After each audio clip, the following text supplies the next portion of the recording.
My name is Tori Ives, and I'm 34 years old. 4 years after my family told our whole church I'd disappeared, my brother found my front door. It was a Tuesday in September. I was cutting apple slices for my daughter when the knock came. I opened the door, and there stood Danny, my little brother, gripping his phone like a shield. He said my name. Then he looked past my shoulder, and every drop of color left his face. He backed down on my porch steps without another word, phone already at his ear. "Mom, you need to see this. She never told us." He couldn't finish the sentence.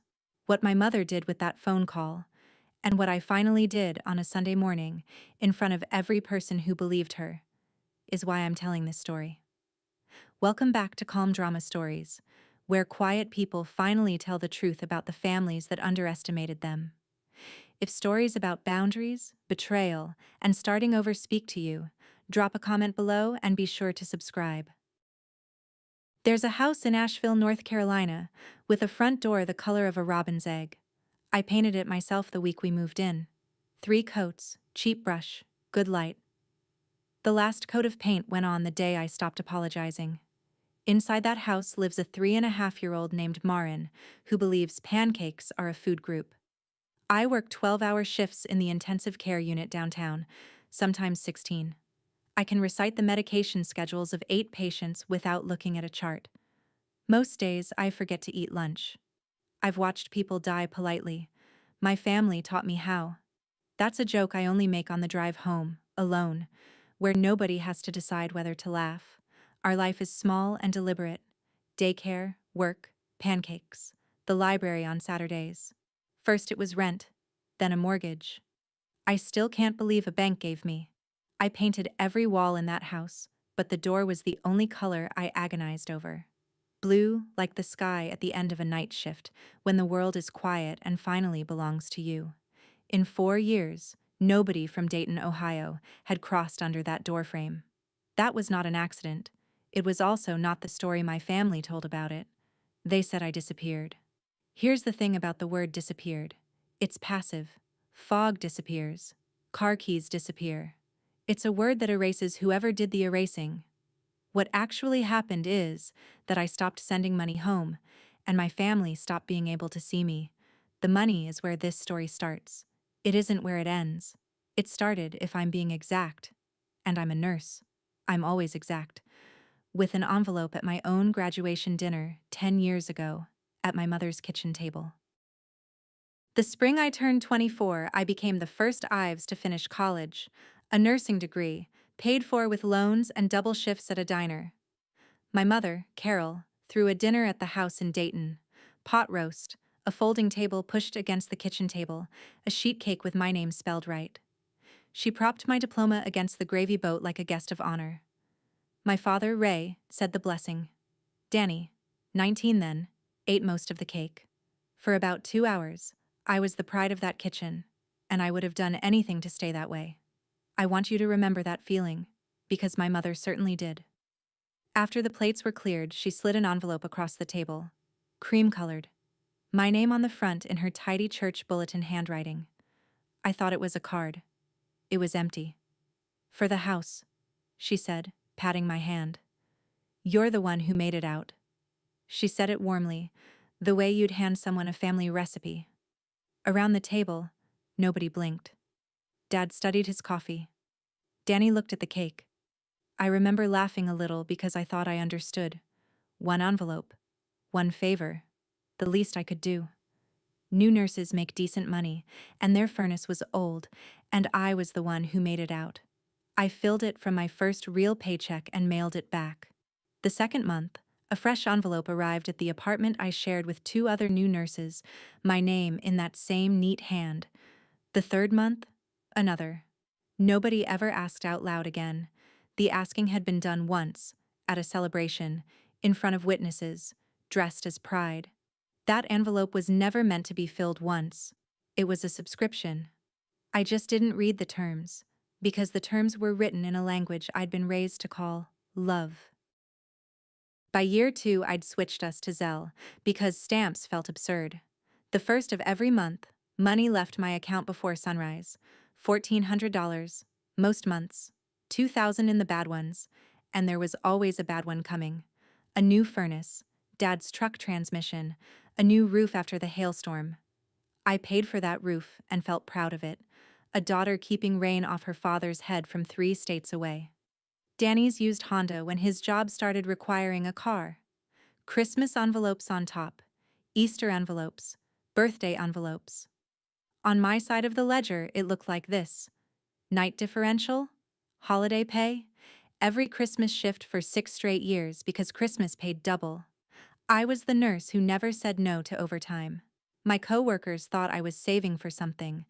I just couldn't have told you what. I kept a running total in a notebook, updated to the dollar. Not because I wanted it back. Because numbers were the only thing in that house that never lied. Words got slippery in my family. Words like borrow and help, and just this once. Numbers held still. By the 6th year, the total had 6 figures in it. I'll tell you the exact number later. I have said it out loud exactly once in my life. And when I tell you where, you'll understand why. Once was enough. One more thing about that roof. Since I paid for it. In a photo Danny texted one Thanksgiving, I could see the corner of the house, and the blue tarp was still on it. A year after the hailstorm. I told myself contractors were slow in Ohio. I told myself a lot of things back then. Telling myself things was cheaper than asking my mother questions, and in those days I still thought I couldn't afford the answers. The east entrance of the hospital had a rotted awning, and the man who came to rebuild it was named Caleb Brand. He was a builder, 28 then, sawdust in his hair, and he stopped me on my way out of a night shift to ask a question. What railing height worked best for patients who'd just relearned to walk? I gave him the rehab unit's numbers from memory, half asleep, and he wrote them down like they were poetry. He rebuilt that awning better than the blueprints asked for. Then he asked me to breakfast, since dinner was, in his words, the middle of my night. For 3 years he packed my lunches and labeled them by shift. When he proposed, there was no diamond. He tied a brass key on a ribbon. The key to a sagging little fixer-upper he'd made an offer on, with a porch he swore he'd have coffee on until he was 90. A door key instead of a ring. I said yes to the key. I took him to Dayton exactly once. My mother asked what he made an hour before she asked his middle name. She asked whether builders got benefits. She asked who carried the insurance. He answered everything with that easy patience of his, and on the drive home he just said, "Your mom sure loves numbers." He had no idea how right he was, and I didn't tell him, because I hadn't let myself count it yet. That night, while he slept, my phone lit up. A text from my mother. Just for me. He seems steady, honey. Also, a small loan this month? Don't tell your father. I stared at it a long time. My engagement, it turned out, had a price of admission. I paid it. I want to be honest with you about that. For 6 years, I always paid it. That fall, the flu came early and emptied half my unit, and the half still standing worked like sled dogs. I came off a 16-hour shift, slept through an alarm for the first time in my adult life, and woke up on the 4th of the month. The money went out 3 days late. 3 days. I remember thinking, as I hit send, that nobody would even notice. The phone rang at 7 the next morning. My mother didn't yell. Yelling, I could have fought. Her voice was flat and clean, like a bill. She said the mortgage had been due. She said she'd had to move money around in front of my father, which was humiliating. And then she said the sentence I have carried in my chest for 5 years, the one this whole story runs on. You don't get to be tired. You're the one who made it. I stood in my kitchen in scrubs I'd been wearing so long they'd gone soft, and I looked at my own hands, and I apologized. Twice. She accepted once. I said I'd set up an automatic transfer so it could never happen again, and she said that would be best, and we hung up like a bank and a customer. Here is what shames me now. It isn't that she said it. People tell you who they are all the time. That part is free. It's that I spent the whole drive to work agreeing with her, rehearsing better systems, backup alarms, ways to never again be tired in a way that inconvenienced anyone. I was 29 years old, apologizing for sleeping after keeping strangers alive all night. It would take a catastrophe to make me put the phone down. Life, in its terrible efficiency, had one scheduled. It was a Tuesday in November, and I was mid-shift when the charge nurse came to find me, and I knew before she spoke, because I have been the face that comes to find people. A scaffold on a commercial job downtown. A cable that failed inspection paperwork said was fine. Caleb Brand, 31 years old, was gone before the ambulance cleared the second light. I have taken care of dying strangers with more ceremony than the universe spent on the man who labeled my lunches. His crew carried him at the funeral, 8 builders in borrowed ties, crying like weather. My family did not come. 7 hours was called a long drive. They sent carnations with a card signed the Ives family in my Aunt Sharon's handwriting, which meant my mother had delegated the flowers. 4 days after the funeral, my mother texted me. "So sorry about everything, honey. Will this month's transfer be late with all this going on?" I read it standing in Caleb's closet, holding a flannel shirt that still smelled like cut lumber. I sent the money on time. I tell you that without pride. Grief makes you obedient before it makes you anything else. 2 weeks later, I fainted on the unit, and a friend named Dina marched me to the drugstore, and in a fluorescent bathroom, 2 pink lines came up like a sunrise I had no idea what to do with. Night shift had wrecked my cycles for years. I'd assumed stress was doing the rest. The ultrasound tech's math said 16 weeks. I did my own math in that dark room, cold gel on my stomach, alone. I was 5 months from being someone's mother, and 1 phone call from being no one's daughter. I just didn't know the second part yet. I found out on a Sunday. I planned that call the way I plan a medication pass. Order, dosage, no surprises. In the shower, I rehearsed it. Mom, Caleb died. Mom, I'm pregnant. Mom, the doctor says my blood pressure is dangerous, and I have to stop sending money and keep every dollar and every heartbeat calm. Simple. True. In what order do you hand your mother a death, a grandchild, and a boundary? I chose wrong. I led with the boundary. She answered on the second ring, and I said, "Mom, I have to stop sending money." And that is as far as I ever got. The line detonated. Ungrateful. After everything. So, this is who you are now. The mortgage. My father's heart. Who did I think had paid for my ambition? Then the dial tone, flat as a heart monitor with nothing left to say. I called back twice. Voicemail. Voicemail.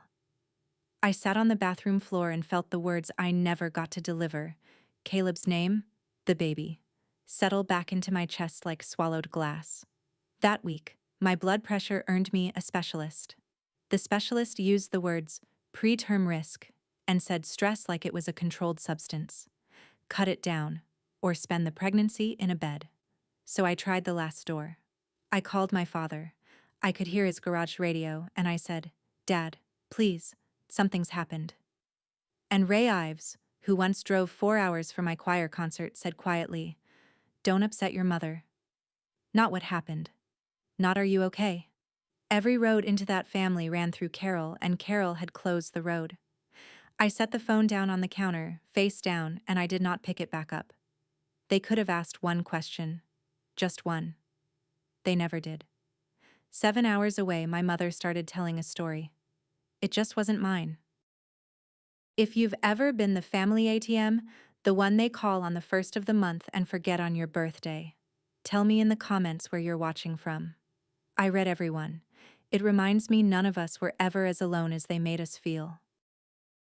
I need you to understand how the word disappeared got manufactured, because nobody in my family ever told a lie you could quote. It started with my Aunt Sharon, my mother's sister and personal broadcasting network. 2 months after that phone call, she posted on Facebook, "Praying for my sister through a heartbreaking season. Some children forget the people who raised them. No names. Names weren't necessary." Then came coffee hour at First Grace, the little church in Dayton where my mother has run the women's committee since before I could walk. Somebody asked where I'd gotten to, since I'd missed the harvest dinner. My mother, I'm told, looked down at her shoes. She let the silence sit there until it soured, and then she said, We don't really know anymore, and touched her eyes with a tissue. We don't really know anymore. Every word of that sentence is technically true. She didn't know, because she'd hung up before knowing was possible. That's the genius of it. By the next coffee hour, a woman from the choir was using the word disappeared, and my mother didn't correct her. And a thing that is not corrected in a small church becomes scripture by Advent. My mother never lied. She just declined, again and again, to tell the truth, and wept at the right moments, and let 200 decent people write the story for her. In the only court she cared about, the one that met on Sundays, grief like hers was evidence, and the missing daughter was tried without ever being called. I knew none of this at the time. I was 7 hours south, learning what swollen ankles meant, counting down to delivery. Danny told me all of it years later, ashamed, at my own kitchen table. But you should carry it with you through the next part, like I now carry it everywhere. While I was learning to be a mother, my mother was teaching a congregation I had vanished. So let me close the question I opened at the start. Why I really stopped sending money. Because the answer was never spite, and it fits in one sentence. I had one salary, one dangerous blood pressure reading, one baby coming, and no one left to split the world with. That's it. That's the scandal. The last months of that pregnancy, I built a life with the sound off. I assembled a crib alone with a video playing on a paint bucket. Dina took my worst shifts and told the unit manager I was on light duty before I'd worked up the nerve to ask. The money that used to leave on the first of the month stayed and became a car seat, and the last piece of a down payment on a small brick house in West Asheville, and a cushion for the weeks I wouldn't work. It felt obscene at first, watching my own money stay. Like hoarding. That's what 6 years of envelopes does to your arithmetic. I moved in at 8 months pregnant, Dina carrying everything heavier than a lamp, and I painted the front door blue before I'd unpacked the kitchen. And in my 8th month, I wrote one letter, by hand, on real paper, to my grandmother June, my father's mother, 78 then, the only person in that family who'd rather hear a hard truth than a smooth story. I gave her everything, Caleb, and the scaffold, and the baby, due in the fall, and the money, and the phone call. My mother ended before it started. I gave her my new address in Asheville, the only soul in Ohio to get it, and I asked for nothing except that she know. Then I watched the mailbox. 2 weeks? 6. The baby dropped. My ankles won. The mailbox stayed empty. I told myself the mail lost it. The other possibility, that even June believed them now, was too heavy to pick up. So I left it on the floor of me and shut the door. I was about to have other things to carry. Marin Brandeis arrived on an April morning, 3 weeks early, unbothered by any of it. The blood pressure that had threatened me all summer held, barely, and the delivery went fast. My daughter has never once waited politely for anything, and I hope she never learns. Dina stood where a family stands. She held my hand through the worst hour and narrated like a golf announcer to keep me laughing, and when it was over, she cut the cord because somebody who loved us should. They put 6 pounds of furious black-haired girl on my chest, and I want to tell you something about myself. One nurse to whoever you are out there. On my unit, I was famous for my dry eyes. 6 years of codes and last breaths and families folding in half in hallways, and I stayed the calm one, every time, because somebody in the room has to be. The nurse who never cried, cried. Not gently. The kind that startles the staff. Because she was here, and she was safe, and the 2 people who should have been pacing that waiting room with gas station coffee didn't know she existed. One because he was gone, and one because she'd hung up the phone. We named her Marin. Caleb said it once on the porch of that little fixer-upper he never got to buy, trying names out loud like paint colors, and when he hit that one he'd grinned and said, "Her. Someday." So it was always hers. It took a lawyer and a patient stack of paperwork, but her father's name is on the birth certificate of a girl he never met, and the brass key he gave me instead of a ring hangs in a little frame by my front door to this day. I came home from the hospital with her 4 days later. Then I did the thing my family would later call disappearing. I lived. Here's what 4 years of peace looks like, compressed like a night shift handoff. It turns out you can breathe shockingly well when you stop funding a second household.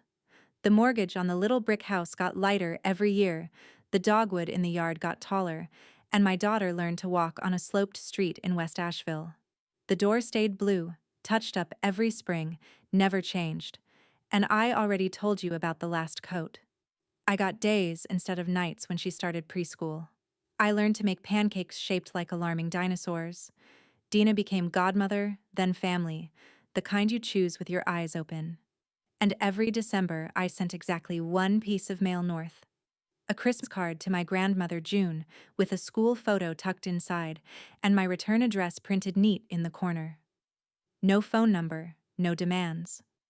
One card a year, every year, into that long silence, because some part of me refused to let the road grow over completely. I never knew if she read them or burned them. I never knew whose version of me she believed. That answer was coming, and when it came, it would arrive hidden in a sewing box. But I'm getting ahead of myself. What I want you to know about those years is quieter than any of that. Somewhere in them, I stopped flinching when the phone rang on the first of the month. Stopped drafting apologies to no one. Being needed is not the same as being loved. It took me 30 years to learn the difference and 4 more to believe it, and my daughter will grow up knowing it for free. I thought the story was over, honestly. I thought peace was a place you get to keep. Then, on a Tuesday in September, somebody knocked on the blue door. To make sense of that knock, you need the date inside, which I got from Danny afterward. In pieces. Like a man handing back stolen goods. In 4 years, the word disappeared had grown barnacles. There was a version where I'd gotten mixed up with drugs. Whispered. Never confirmed. A version with a controlling boyfriend who'd cut me off from everyone. Which is almost funny if you don't chew on it. My mother presided over all of them the same way. Declining to confirm. Declining to deny. Glowing faintly with martyrdom, the sorrowful queen of every casserole line. The story cost her nothing and paid her weekly. And it might have run forever. Except my grandmother June got pneumonia in the spring. 82 now. Hospitalized twice. Home with an oxygen line and a new relationship with her own time. And June, who had spent 4 years saying almost nothing, stopped playing along. She said it at a Sunday dinner in front of witnesses, which is the Ives way of making things official. Bring me Tori, or bring me a phone, but I am not dying politely in a house full of liars. Danny says a fork actually stopped midair. So now watch what my mother needed. Not her daughter. She'd had 4 years to want her daughter. She needed to produce me, publicly, on her own terms, as a rescue. The lost lamb found, the mother vindicated, the story landing intact. Within a week, Danny, 29 now, driving delivery routes, still living in their basement, was handed a slip of paper with an Asheville address in our mother's tidy handwriting. He didn't ask where she got it. He told me that at my kitchen table, staring into a coffee he never drank. I didn't ask Tori, I should have. Hold that thought. It matters more than he knew. He drove 7 hours with the radio off, and on a Tuesday in September, he knocked. Which brings us back to the apple slices. The knock was soft, almost apologetic, and I wasn't expecting anyone. And through the front window, I could see a slice of him. A tall man in a delivery company polo, shifting his weight on my porch like the boards might bill him. It took me a second, and then it took my breath. Danny, 4 years older around the eyes, my baby brother, standing on the far side of the blue door with my past in his pocket. I stood with my hand on the latch for 3 seconds. I've timed worse decisions in codes. 3 seconds is long. In the first second, I saw the option where I went still and let him knock at an empty-sounding house, and kept my peace, and shook for an hour behind the couch like a fugitive in my own kitchen. In the second, I saw the option where I cracked the door 6 inches, gave him nothing, sent him home with a shrug for our mother, and spent every following Tuesday waiting for the next knock. And in the third second, I understood something with the cold clarity that usually only visits me at work. I had done nothing wrong. I had built this house, this life, this child, out of honest overtime and grief. and I was done conducting my life through gaps in doorways. Hiding was the last piece of my mother's story I was still performing, so I opened the door, all the way, wide, the way you open it for whether you've decided to stop pretending isn't coming. "Hi, Danny," I said, and watched 4 years hit my brother in the face. He opened his mouth, and that was the exact moment I heard it behind me. Bare feet on hardwood, coming fast, the drum roll of my entire hidden life arriving at the door. "Mommy? Who is it?" Here is what my brother saw, in the order he saw it. A girl, 3.5, skidding into the hallway in dinosaur socks. Black hair, deep-set eyes, the Ives chin. My grandmother June's face, the face from every hallway photo in Dayton, reprinted at 3 feet tall and asking who's at the door. Danny made a sound like he'd been elbowed. And then his eyes went past her, down the hall, to the wall I never thought about anymore, because I lived with it. Caleb's photograph, with the funeral ribbon still folded over one corner of the frame, the ultrasound in its little silver frame beside it, and Dina's snapshot of me, 8 months pregnant, standing alone in front of a half-painted blue door with a roller in my hand. I watched my brother do the math nobody had ever let him see. The great riddle of the family, 4 years of it, solved in 4 seconds on a porch. He went white. He backed down my steps like the porch was tilting and his phone was already at his ear, and I heard it. The sentence you heard at the beginning. The one that started everything ending. "Mom, you need to see this. She never told us." And then nothing. Because there was no end to that sentence that wasn't an accusation of somebody, and he was only just realizing of whom. He lowered the phone.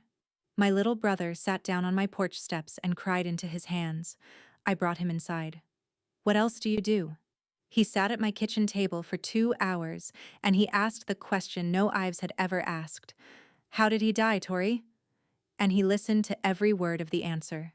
At the door, leaving, he set a cream-colored envelope on the porch railing, careful, like it was heavier than it looked. My name on the front in our mother's handwriting. Inside, a printed church invitation. Homecoming Sunday, October 12th, First Grace Church. All are welcome home.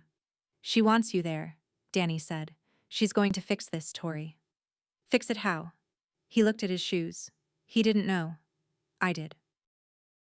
Danny's taillights were barely off my street before the family found my number, and that night a cousin added me back to the group chat. The one named Ives family with a little house icon, as if nothing had happened, as if I'd been out sick. By 2 in the morning there were 41 messages. I read them with the phone lighting up the ceiling, and I watched, in real time, my mother's story shed its skin. The early messages were almost human. "She's alive. Oh my gosh. Is that really her house?" Then, around midnight, the new narrative arrived, fully dressed. You could tell it came from my mother without her typing a word. The way you can tell a sermon's author from the pews. She hid a child from us. 4 years. Her own mother. Aunt Sharon, in her signature all-caps grief, "We deserve answers."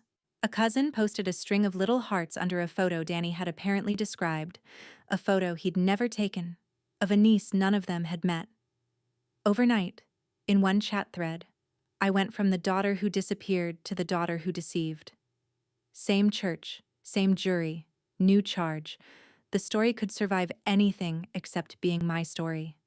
And here's the detail I keep in the same pocket where I keep everything else from that year. 41 messages, and I read every one of them twice, standing in my kitchen while my daughter slept. Not one asked about the man in the funeral frame.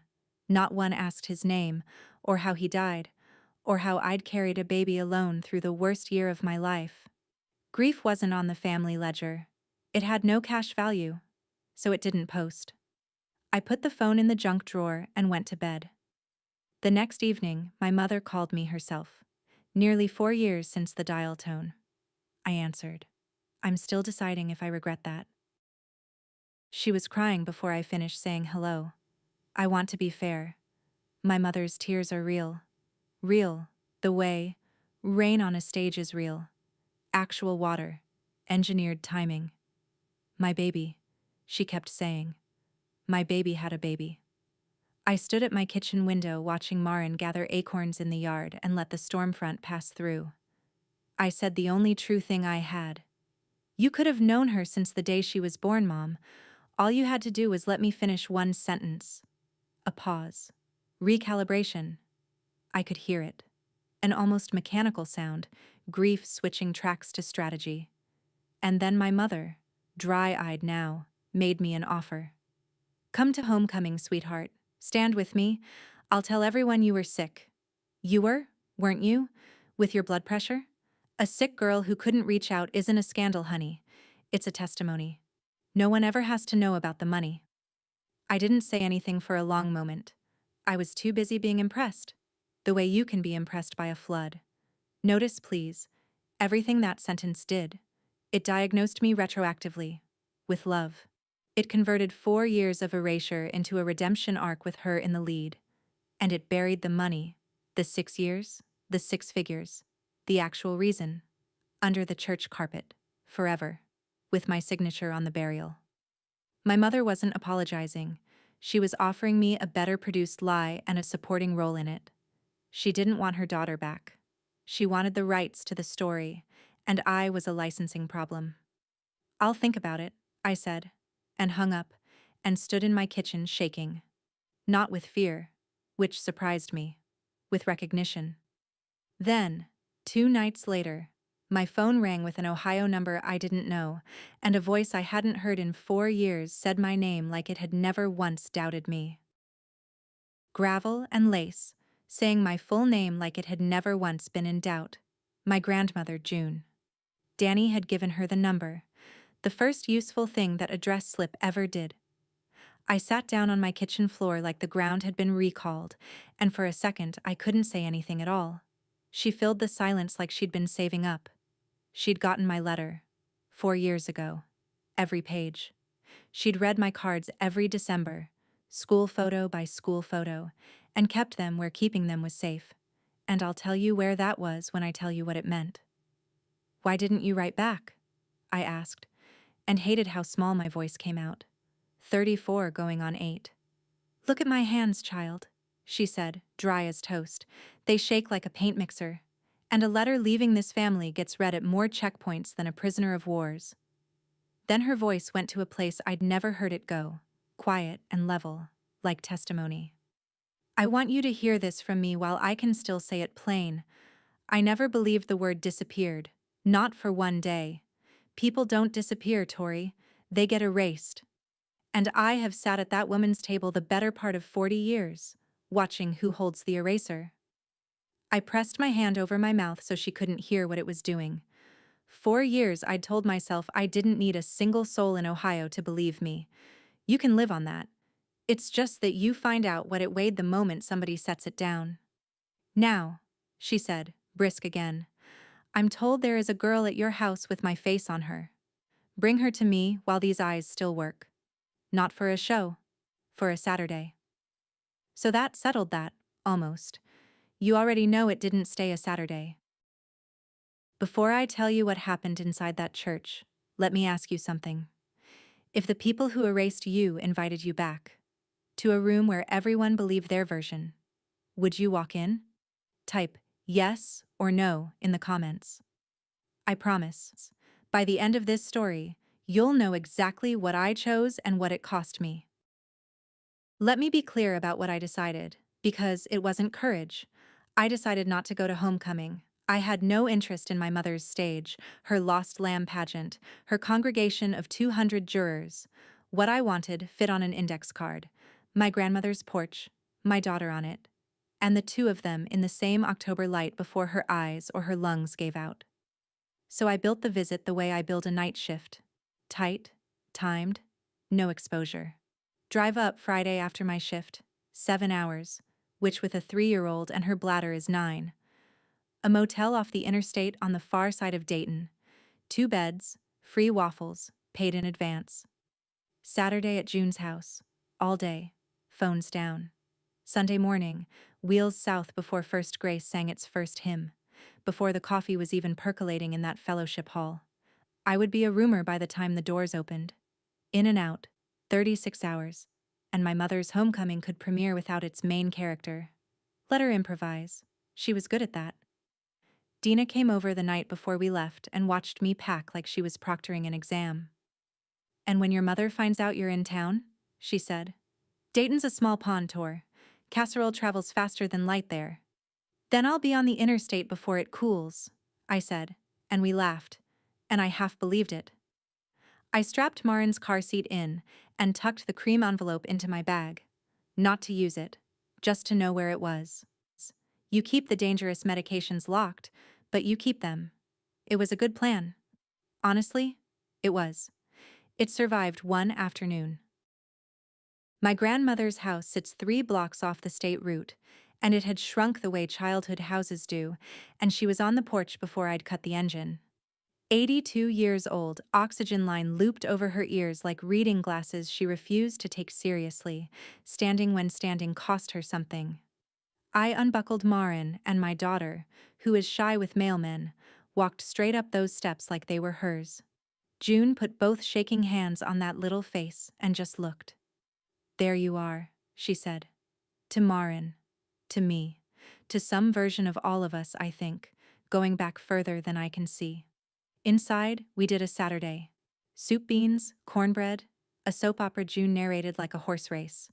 And in the afternoon she sent Marin to fetch her sewing box, the battered tin one I'd known my whole life, and told her to dig under the thread. Every Christmas card I'd ever sent her, rubber-banded, their edges gone soft the way paper gets when it's been read instead of kept. My girl's whole life, held together with a rubber band hidden under buttons. Hidden. That was the word doing all the work in that box. "Why under the thread, Grandma?" I asked, though I already felt the answer coming, the way you feel a rhythm turn bad on a monitor. June looked at me steady. "Because your mother found them last Christmas, at my kitchen table looking for a scissors. She read every one. She put them back where they were, and she never said a word of it, to me or anybody. Last Christmas, 10 months ago. My mother had my address for 10 months, while her church prayed for her lost girl. She didn't need to find me. She needed me lost. I was worth more missing. Here's how a small pond works. At 4 o'clock that afternoon, a Buick pulled up in front of June's house, and my Aunt Sharon climbed out holding a casserole dish she was allegedly returning. A dish, June muttered, that she'd been sitting on since Easter. Sharon had heard June had company. She'd come to see what kind. What kind was 3.5 on the porch steps, teaching a doll to count acorns. I watched my aunt's face do something I recognized from the group chat. Arithmetic, then appetite. She stayed under 10 minutes. She hugged me on the way out, an inventory disguised as affection, and said, wet-eyed, "You look wonderful. She's just precious. Your mama must be over the moon." And then the Buick was gone, moving with purpose. By supper time, Danny texted me that the parish knew. All of it. The girl, the visit, June's porch. And that evening, at the homecoming eve potluck in the fellowship hall, in front of the folding tables and the banner committee, my mother rose with her hand on her heart and made it official. Danny was there. He sent it to me nearly word for word, and I could hear her cadence in every line of it. "God has brought my lost lamb home to Ohio. My daughter is here, with my grandbaby, and this Sunday she will stand before this congregation, and this family will be made whole in the sight of the Lord." Applause, he said. Actual applause. 2 women cried. I sat on a motel bed reading that, while my daughter slept 8 feet away, and the thing I felt wasn't rage yet. It was vertigo. In one afternoon, I'd been written into a show I had explicitly declined. My mother had sold tickets to a performance whose lead had never taken the role, and the curtain went up in 15 hours. Then someone knocked on the motel room door. It was Danny, still in his potluck clothes, holding a spiral notebook like it was leaking. Mom's household ledger, decades of it, the neat columns I'd grown up watching her total at the kitchen table. He'd found it last spring, digging through Mom's file box for June's Medicare paperwork, and he'd been carrying what was in it ever since. He put it on the motel desk and opened it to the years I knew by heart because I had funded them. "You should see where it went," he said. So I saw. The roof, my roof, The hailstorm roof was one line. Patch, materials, $340, labor Ray and Danny. My father and brother had fixed that roof themselves, for the cost of shingles, while $1,400 a month kept arriving. Where the rest went was all there, in her own handwriting. First Grace Building Fund, in the name of Carol Ives. Benevolence Committee, Carol Ives. The Women's Retreat Sponsorship. The Fellowship Hall Ovens. The Youth Van Repair. Carol Ives, Carol Ives, Carol Ives. And loans. To Sharon's son for a transmission. To a cousin for a security deposit. Never repaid, never forgiven either. Every debt logged and kept alive, a portfolio of people who owed her. My money hadn't been keeping my family afloat. It had been buying my mother a throne in a very small kingdom. I sat back, and the anger I'd been waiting years to feel finally stood up. And then Danny turned to the oldest pages and pointed at a line dated 1989, and it sat back down. Wedding ring, pond, mama's back rent, and a number small enough to break your heart.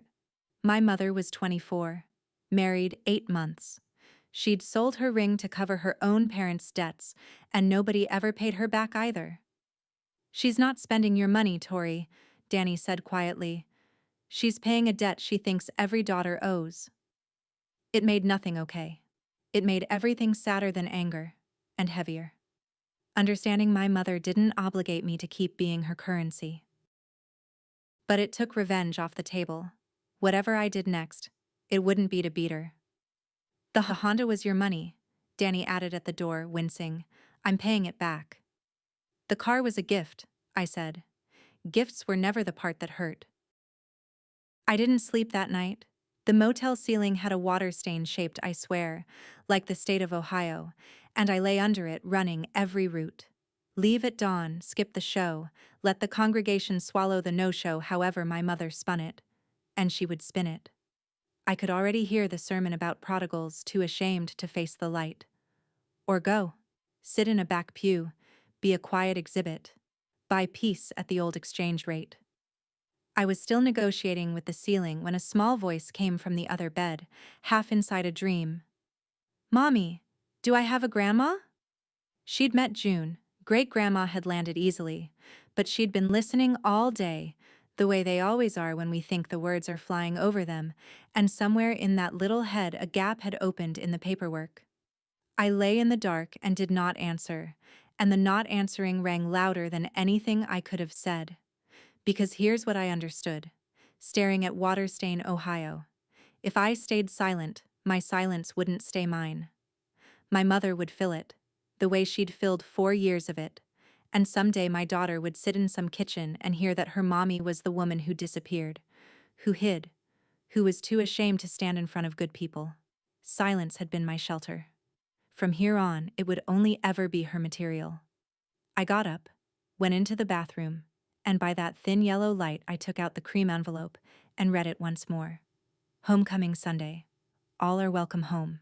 In her handwriting, that word, welcome. Marin rolled over in her sleep, and quietly, out loud, to nobody in that rented room, I heard myself say it. I decided to go to church. Now let me tell you how I prepared, because it's how I'd like to be remembered. I did not print bank statements.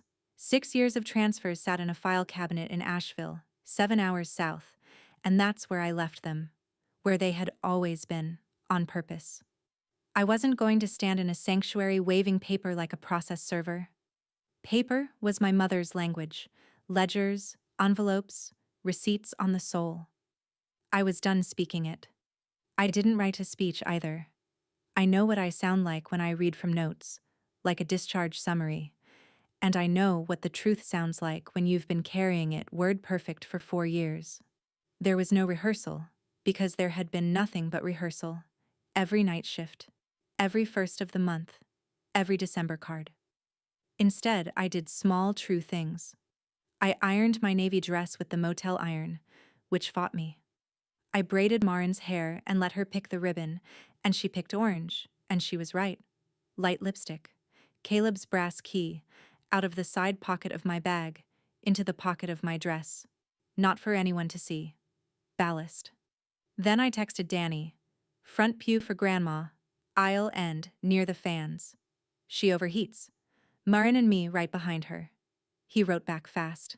Done? And Tori? I'm glad. I sat on the motel bed one last minute, checked my pulse against my watch out of pure habit, and found it steady. Which is the strangest true detail I own from that whole morning. I wasn't bringing evidence. I was bringing myself. That was the one thing they'd never accounted for. First Grace Church holds about 200 people, and that Sunday it held all of them, plus folding chairs. Cars on the grass, a paper banner over the doors. Welcome home. In letters the youth group had clearly cut by hand, ceiling fans stirring 200 bulletins like slow applause. We came in during the second hymn and took the seats Danny had guarded. June on the aisle of the front pew, oxygen line and Sunday pearls. Marin and me right behind her, my daughter armed with a doll and an orange ribbon. Half the sanctuary turned, a wave of faces I'd known my whole childhood, and the temperature of the looking was complicated. My father stood at the very back, along the wall, cap in his hands, the way he stands at funerals. And my mother. My mother wore lavender and a handkerchief she never needed and a microphone. After the offering, she took the pulpit, and the mic squealed once, and she waited out the squeal like a professional. She was good. I want that on the record. She thanked God for seasons of sorrow that end in joy. She pressed the handkerchief to dry eyes at intervals a metronome would envy. My lost lamb, she said, has come home. And then she turned, and found me in the second row, and extended her hand with the mic in it like a communion plate, and said the words she had scripted for both of us. Tori, baby, come up here and give thanks with me. 200 faces swiveled. The fans turned. Somewhere behind me, a pew creaked like a ship.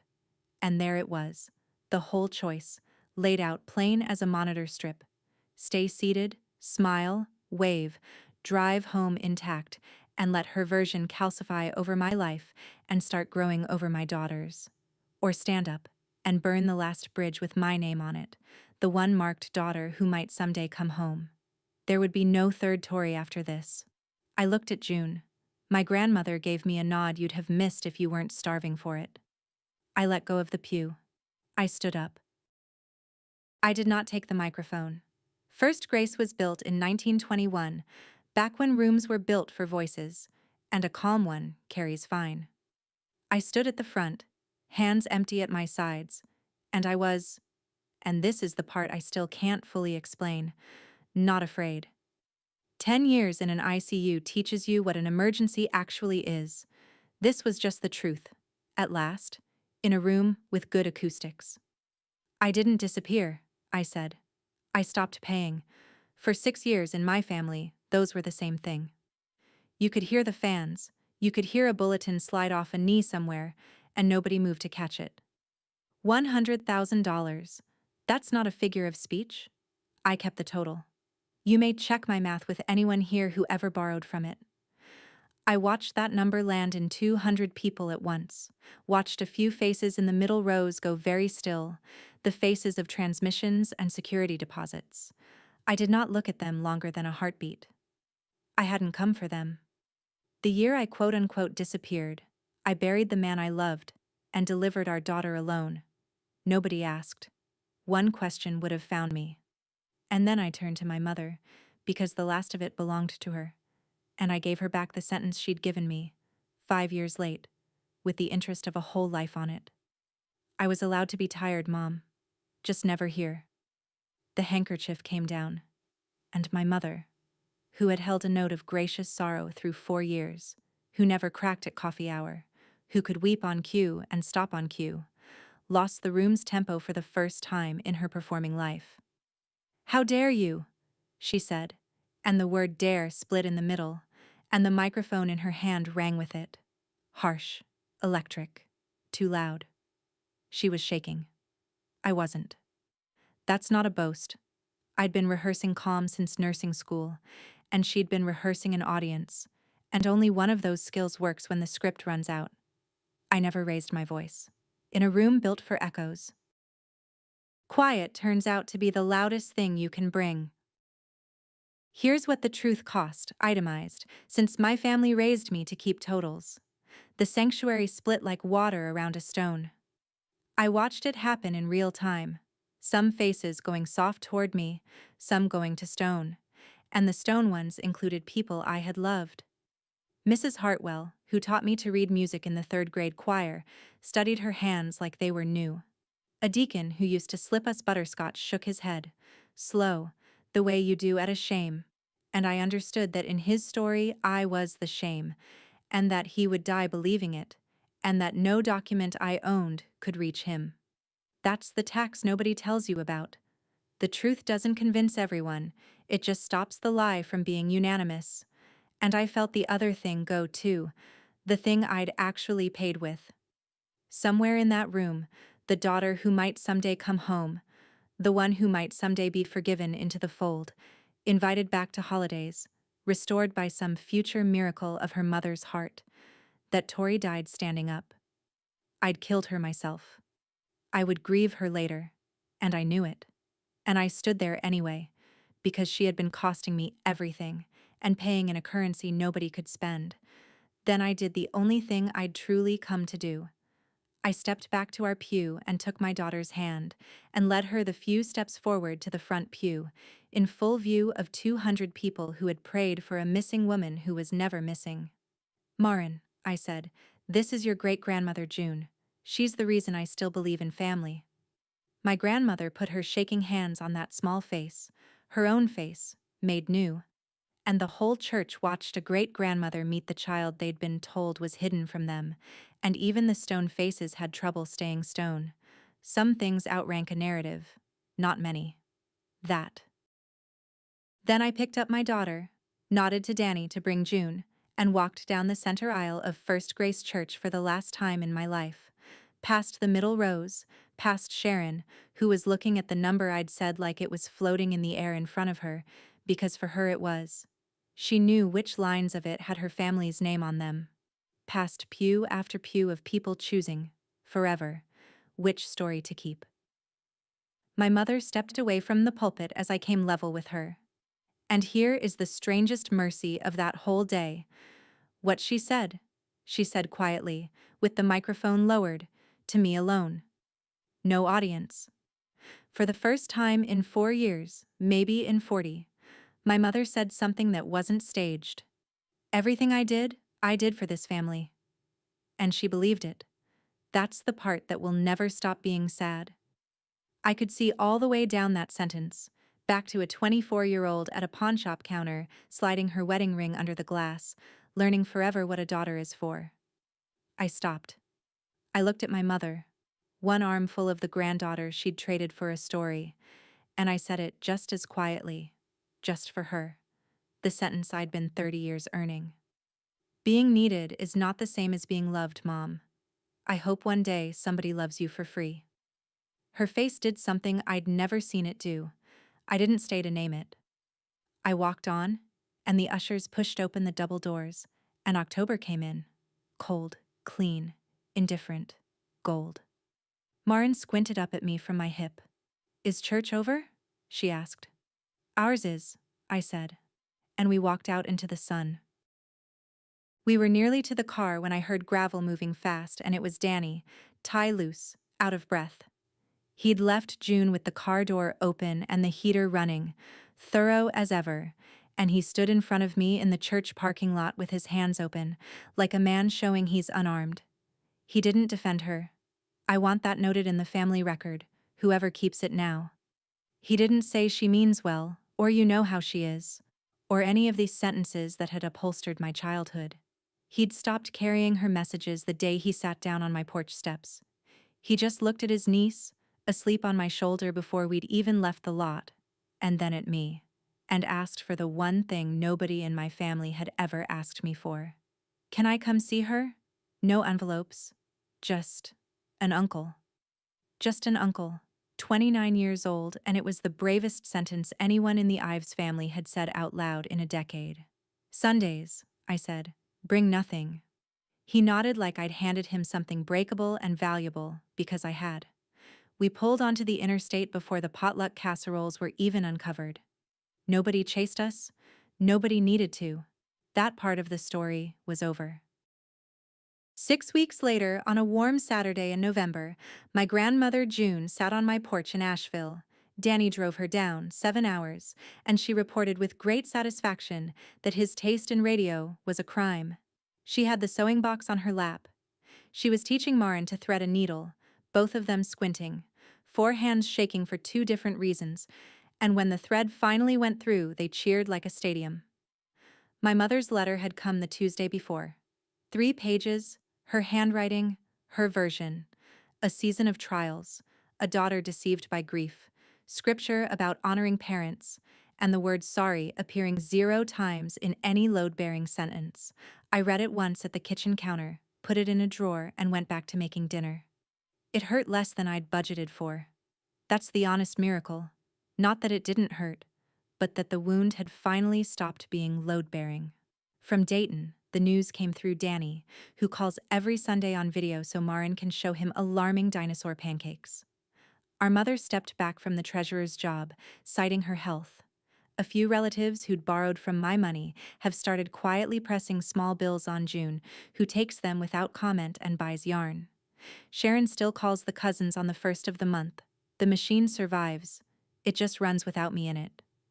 My father sent a card. Inside, in pencil. One line. I'm sorry I looked away. I've kept it. I haven't answered it yet. Some doors take more than one coat, and I'm allowed to take my time now. That's rather the point of all this. And yesterday, Marin and I put a fresh touch-up coat on the blue door, her with her own small brush, paint on her nose, on the dogwood, on the cat. The color's called Curacao Sky. She calls it ours. If you have to pay to stay in someone's story, walk out and write your own. The people who love you will read every page for free. That's my story.